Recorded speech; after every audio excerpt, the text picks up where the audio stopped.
I am a legend movie में will Smith ने किरदार निभाया है डॉक्टर रॉबर्ट का।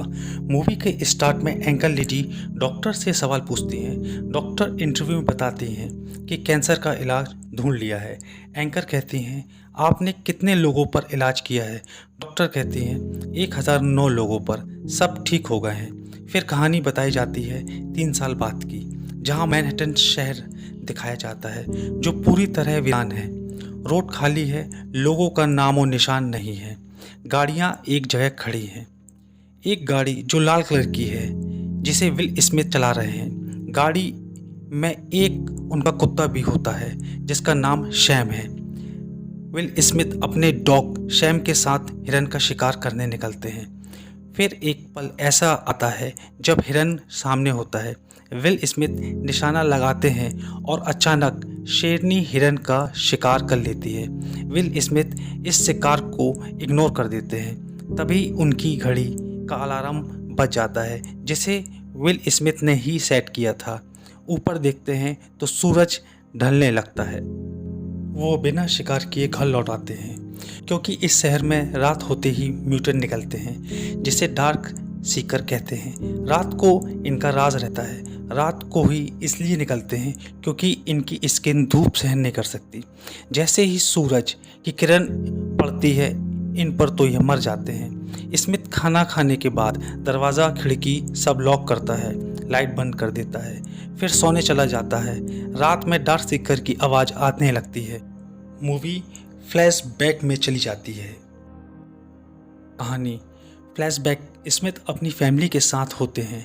एयरपोर्ट की तरफ जाते हैं अपने परिवार के साथ। स्मिथ अपनी पत्नी को बताते हैं 2 हफ्ते का राशन खरीद लेना, पैसे एटीएम से निकाल लेना।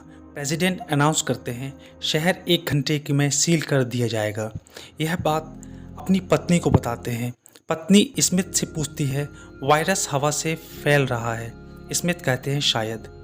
फिर ये लोग एयरपोर्ट पहुंच जाते हैं। वहाँ पर बहुत भीड़ रहती है। हर कोई शहर से बाहर जाना चाहता है और एयरपोर्ट सिक्योरिटी सिर्फ उन लोगों को अंदर जाने की इजाज़त देती है जो वायरस से इन्फेक्टेड नहीं है, ताकि यह बीमारी दूसरे शहर ना जा पाए। एयरपोर्ट सिक्योरिटी के पास ऐसी मशीन है जिससे कौन इन्फेक्टेड है पता चल जाता है। जब वो विल स्मिथ के बच्चे को चेक करते हैं, बच्चा इन्फेक्टेड नहीं है, पर जब पत्नी को चेक करते हैं तो मशीन इन्फेक्टेड शो करती है, तो वो उसे नहीं जाने देते। तभी विल स्मिथ कहता है, यह मेरी बीवी है, इसे दोबारा चेक करो। विल स्मिथ ऑफिसर रहता है।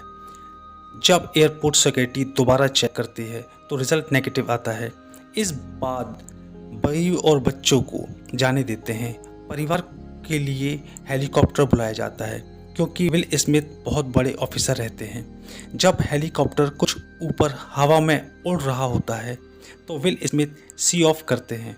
हेलीकॉप्टर जैसे ही टेक ऑफ करता है, यह दिखाया जाता है कि सामने एक और हेलीकॉप्टर है जिसके ऊपर इन्फेक्टेड लोगों ने हमला कर दिया है और वो हवा में घूमता हुआ उस हेलीकॉप्टर से क्रैश हो जाता है जिसमें विल स्मिथ के बीवी बच्चे बैठे थे, जिससे दोनों की मृत्यु हो जाती है।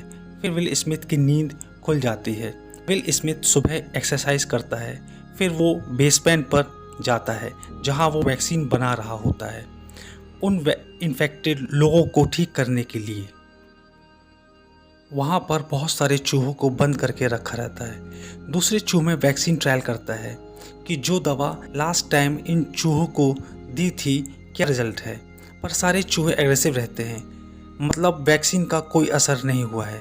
अचानक विल स्मिथ का ध्यान एक चूहा पर जाता है जो नॉर्मल बिहेव करता है। इससे विल स्मिथ को बहुत खुशी होती है कि अब इन्फेक्शन का इलाज मिल गया है। अब वो सोचता है कि इस इन्फेक्टेड लोगों पर टेस्ट कर सकते हैं जो पूरी तरीके से डार्क सीकर बन सक चुके हैं। अब विल स्मिथ बाहर जाता है। डेली एक काम ज़रूर करता है, रेडियो पर मैसेज भेजता है, मैं आपको शेल्टर दे सकता हूँ, मेडिकेशन दे सकता हूँ, फूड दे सकता हूँ, मैं आपको रोज़ इस ब्रिज पर मिलूँगा जब सूरज सर पर होगा। फिर दिखाते हैं कि विल स्मिथ एक बहुत बड़े जहाज़ पर, जिसके ऊपर बहुत सारे फाइटर प्लेन रहते हैं। एक फाइटर प्लेन के ऊपर विल स्मिथ गोल्फ खेलता रहता है। उसके साथ उसका कुत्ता भी होता है। अचानक कुत्ता चौकन्ना हो जाता है। फिर विल स्मिथ गन उठाकर उसकी दूरबीन से देखता है कि हिरन है। स्मिथ और कुत्ता हिरन का पीछा करने लगते हैं। पीछा करते करते डॉग अंधेरे कमरे में चला जाता है। डार्क सीकर इसी जगह पे ही रहते हैं। विल स्मिथ कुत्ते के पीछे पीछे अंधेरे घर में चला जाता है। स्मिथ की गन में लाइट लगी रहती है। लाइट की रोशनी में कुत्ता दिख जाता है जो डर के छुपा रहता है। स्मिथ आवाज़ लगाता है, सैम चलो घर चलते हैं। उसी समय स्मिथ को आहट आती है। जैसे ही विल स्मिथ पीछे देखता है, डार्क सीकर हमले की पोजीशन में बैठा हो रहता है। इससे पहले कि डार्क सीकर हमला करता, विल स्मिथ गन से डार्क सीकर की छलनी कर डालता है। फिर विल स्मिथ वहाँ से भागना शुरू कर देता है। कुत्ता भी भागता है। सारे डार्क सीकर पीछा करते हैं। एक डार्क सीकर विल स्मिथ को काटने ही वाला होता है। विल बिल्डिंग से ग्लास तोड़कर कूद जाता है। पीछे पीछे डार्क सीकर भी कूदने लगते हैं। धूप की रोशनी में आकर वो मर जाते हैं। विल स्मिथ एक बात समझ जाते हैं, इस बिल्डिंग में डार्क सीकर रहते हैं। उसको एक डार्क सीकर चाहिए जिससे वो अपनी दवाइयाँ टेस्ट कर सके। अब विल स्मिथ एक फंदा लगाता है जिससे वो एक डार्क सीकर पकड़ सके। फिर वो कुत्ते को कार पर छोड़ने जाता है जिससे डॉग सेफ रहे। डॉग से कहता है, तुम यहीं रहो, तुमको इन्फेक्शन का है। विल स्मिथ को खतरा इसलिए नहीं है कि इन्फेक्शन से बचने के लिए वह दवाई लेता है। कुछ देर बाद विल स्मिथ के फंदे में डार्क सीकर फंस जाता है और जोर से चिल्लाता है। फिर स्मिथ जोर से प्रहार करता है। उसी वक्त डार्क सीकर का साथी बाहर आता है और बहुत तेज विल स्मिथ पर चिल्लाता है, गुस्सा करता है। फिर स्मिथ पकड़े हुए डार्क सीकर को घर लाता है। वही दवाई टेस्ट करता है जो उसने कुछ समय पहले चूहे पर की थी। जो चूहा शांत हो गया था। डार्क सीकर की सांसें बहुत तेज चल रही होती हैं, पर दवाई देने पर उसकी सांसें नॉर्मल हो जाती हैं। विल स्मिथ की उम्मीद जागने लगती है, दवाई ने काम शुरू कर दिया है। उसी समय डार्क सीकर उठने लगती है और ज़ोर ज़ोर से चिल्लाने लगती है और विल स्मिथ की सारी उम्मीदें टूटने लगती हैं। अब विल स्मिथ बताता है कि हवा और स्पर्श से फैलने वाले इन्फेक्शन से बचा जा सकता है, पर डॉग को उनके काटे जाने पर इन्फेक्शन हो सकता है। वो बताता है, अभी भी रिसर्च जारी है। जो दवा मेरे शरीर में काम करती है वो मरीज़ पर काम नहीं करती। विल स्मिथ बताता है कि उसके पास वो दवा तो है जिससे इन्फेक्शन से बचा जा सकता है, लेकिन उसके पास वो दवा नहीं है जिससे वो इन्फेक्टेड लोगों को ठीक कर सकता है। इसलिए वो रिसर्च करता है कि जितने भी डार्क सीकर बने हैं वो उनको ठीक कर सके। वो बताता है कि आज बहुत अजीब बात हुई। जब मैं इस म्यूटेंट को पकड़ रहा था तो दूसरा डार्क सीकर रोशनी में आ गया। शायद वो अपनी भूख और खाने की कमी की वजह से वो अपनी तरीके को बदल रहे हैं। यह खतरनाक हो सकता है। विल स्मिथ अपनी सारी बातें अपने ब्लॉग पर रिकॉर्ड करते हैं। विल स्मिथ बाहर जाते हैं। जब विल स्मिथ उस डमी के पास जाता है, फिर पानी में पैर रखता है। उस पानी में फंदा होता है। उस फंदे में स्मिथ का पैर फंस जाता है और वो फंदे में लटक जाता है। जब विल स्मिथ लटकता है तो उसका सिर ज़मीन से ज़ोर से टकराता है तो वो बेहोश हो जाता है। ये फंदा डार्क सीकर ने लगाया होता है। ये उसी प्रकार का फंदा होता है जो एक दिन पहले विल स्मिथ ने डार्क सीकर को पकड़ा था। अब विल स्मिथ का अलार्म बजने शुरू हो जाता है। उससे वो होश आता है। उस कुत्ता सैम भौंक रहा होता है। अब रात होने वाली है। विल स्मिथ जेब से चाकू निकालकर रस्सी काटता है और नीचे गिरता है तो उस नीचे गिरते ही से उसका चाकू उसके पैर में घुस जाता है। जब स्मिथ घसीटता हुआ कार के पास जाता है तो दो कुत्तों के भौंकने की आवाज़ आती है और सामने डार्क सीकर होता है। और ये वो डार्क सीकर होता है जो एक दिन पहले रोशनी में आ गया था। वो अपने दोनों कुत्तों को छोड़ देता है। वो विल स्मिथ और सैम पर अटैक कर देते हैं। जब कि विल स्मिथ दोनों कुत्तों को मार देता है पर मरने से पहले वो कुत्ते सैम को काट देते हैं। अब सैम को भी इन्फेक्शन फैल चुका है। अब विल स्मिथ सैम को अपने घर ले आते हैं और उसे दवा देते हैं, पर सैम पर दवा का कोई असर नहीं होता। फिर विल स्मिथ उस कुत्ते को गोद में उठाकर मुंह दबाकर कुत्ते को मार देते हैं। अब स्मिथ अकेले हो गए। अब रात को विल स्मिथ घर नहीं जाते, वो डार्क सीकर से सैम का बदला लेने जाते हैं। वो कई डार्क सीकर को कार से कुचल देते हैं। फिर वो कार पर फंस जाता है।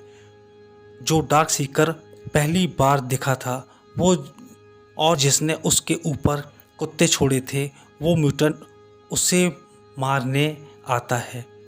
एक बहुत तेज रोशनी आती है तो सारे डार्क सीकर वहाँ से भागने लगते हैं। जो डार्क सीकर विल को मारने आता है वो डार्क सीकर का बॉस होता है। सब इसका कहना मानते हैं। इस एक्सीडेंट में विल स्मिथ को कई चोटें आती हैं। फिर उसको आवाज़ें आती हैं कि आप रहते कहाँ हैं।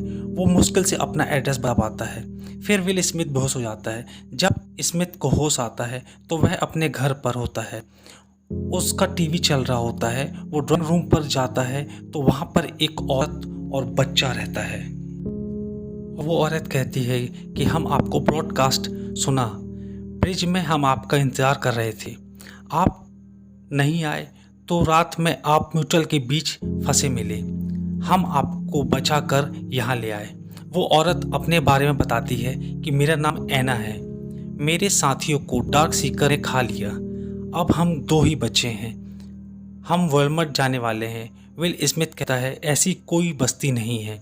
ऐना कहती हैं पहाड़ों पर ऐसी बस्ती है क्योंकि डार्क सीकर ठंड को सहन नहीं कर सकते। इस बात से स्मिथ गुस्सा हो जाता है। फिर विल स्मिथ सारे घर को सील कर देता है। फिर बाहर म्यूटेंट की आवाज़ आने लगती है। स्मिथ ऐना से पूछता है तुम कितने बजे मुझे यहाँ लाई थी। ऐना बोलती है सुबह। स्मिथ कहता है डार्क सीकर ने हमें ढूंढ लिया है। विल स्मिथ ने घर के चारों तरफ विस्फोटक लगाए होते हैं। वो ब्लास्ट कर देता है जिससे काफ़ी म्यूटेंट मर जाते हैं। फिर भी बहुत से म्यूटेंट उसके घर के अंदर घुस जाते हैं। एक ऐसा पल भी आता है जब डार्क सीकर स्मिथ को मारने वाले रहते हैं। स्मिथ के हाथ में गन आ जाती है। वो लैब में जाकर देखता है तो डार्क सीकर का इलाज कर रहा है, वो ठीक होने लगती है। जब म्यूटेंट आ जाते हैं स्मिथ ग्लास का दरवाज़ा बंद कर देता है जो ब्लूटूथ होता है। स्मिथ चिल्लाकर कहता है मैं तुम्हारी मदद कर सकता हूँ। स्मिथ कहता है दवा मिल गई है, असर हो रहा है। म्यूटेंट का बॉस गिलास में बार बार टक्कर मारने लगता है।